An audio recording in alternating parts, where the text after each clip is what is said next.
ઝારખંડમાં વિદ્યાર્થીઓ રસ્તા પર છે, હાથમાં ડિગ્રીના સપના, પરંતુ સામે છે પોલીસના બેરિકેડ અને લાઠીઓ। જેપીએસસી JSSCની પરીક્ષામાં ગેરરીતિના આક્ષેપ બાદ હજારો વિદ્યાર્થીઓ છેલ્લા 17 દિવસથી આંદોલન કરી રહ્યા છે। આજે આંદોલન ઉગ્ર બન્યું અને વિધાનસભા નજીક પહોંચેલા વિદ્યાર્થીઓ પર પોલીસે લાઠીચાર્જ કર્યો।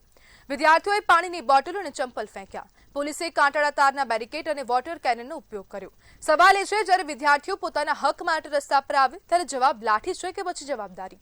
બીજી તરફ જેપીએસસીના પૂર્વ ચેરમેન એલ ખ્યાગંતેની સીઆઈડી દ્વારા ધરપકડ કરવામાં આવી છે। એટલે ગેરરીતિના આરોપો માત્ર વિદ્યાર્થીઓના આક્ષેપ નથી રહ્યા, તપાસ પણ હવે ગંભીર બની ગઈ છે। 6 વિદ્યાર્થીઓ ભૂખ હડતાલ પર છે, જ્યારે દેવેન્દ્રનાથ મહંતો 9 દિવસથી ભૂખ હડતાલ પર બેઠા છે। તેમ છતાં આંદોલન શાંત નથી થતું।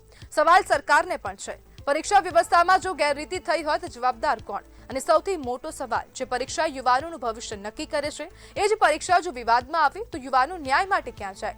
લાઠીચાર્જથી આંદોલન દબાવી શકાય, પરંતુ વિદ્યાર્થીઓના સવાલોને ન દબાવી શકાય। અને આ મુદ્દે આપણી સાથે ચર્ચા કરવા માટે મહર્ષિ અરવિંદ હાઈસ્કૂલના આચાર્ય જીગર શાહ જોડાઈ ગયા છે। જીગરભાઈ, રાંચીની સ્થિતિને તમે કેવી રીતના જોઈ રહ્યા છો?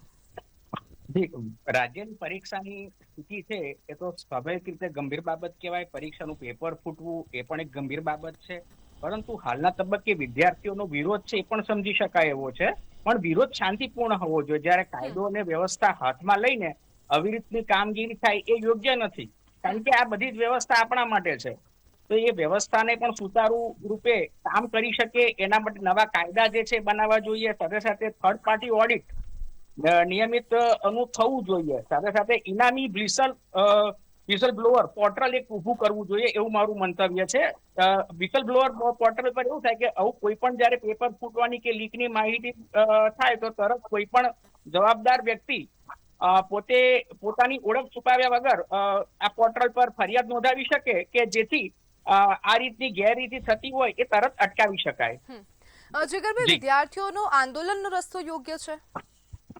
ના, સચ પણ નહીં, કારણ કે આવી રીતે કાયદો અને વ્યવસ્થા હાથમાં લઈને ન કરી શકાય। જે શાંતિપૂર્ણ રીતે આંદોલન કરે પણ કાયદો વ્યવસ્થા હાથમાં લઈને બગાડે એવી રીતનું તો ક્યારે માન્યતા ન અપાય। અને એમનું વિદ્યાર્થીઓ છે, એમનું ભવિષ્ય પણ પરીક્ષાઓ સાથે જોડાયેલું છે, સ્વાભાવિક વાત છે એમના, કારણ કે એમનો કારકિર્દીનું વર્ષ હોય છે, અમુક જિંદગીના તબક્કાઓ એમને અમુક મહિનાઓની મહેનત આમાં જોડાયેલી હોય છે, ઘણાની વર્ષોની મહેનત પણ હોય છે। પણ કાયદો અને વ્યવસ્થાના ભોગે આ બધું માન્ય ન રાખી શકાય, કારણ કે આખું રાજ્યનું તંત્ર કે દેશનું તંત્ર આનાથી જીગરભાઈ, અહીંયા સવાલ એ પણ થાય કે જ્યારે વિદ્યાર્થીઓ શાંતિપૂર્ણ રીતે સરકારની પાસે જઈ રહ્યા છે મદદ માંગવા માટે, ત્યારે તમને તેમના અવાજને ક્યાંક ને ક્યાંક સાંભળવામાં જ નથી આવતો। તો વિદ્યાર્થીઓ પાસે કોઈ એવો રસ્તો છે જ નહીં કે તે ત્યાં જઈને પોતાની વાત મનાવે। આંદોલન સિવાય તો કોઈ રસ્તો નથી, તો તેમને ના છૂટકે આંદોલન કરવું પડે છે। તો તમારા મતે વિદ્યાર્થીઓ બીજો શું રસ્તો અપનાવી શકે કે સરકાર તેમની વાત સાંભળે?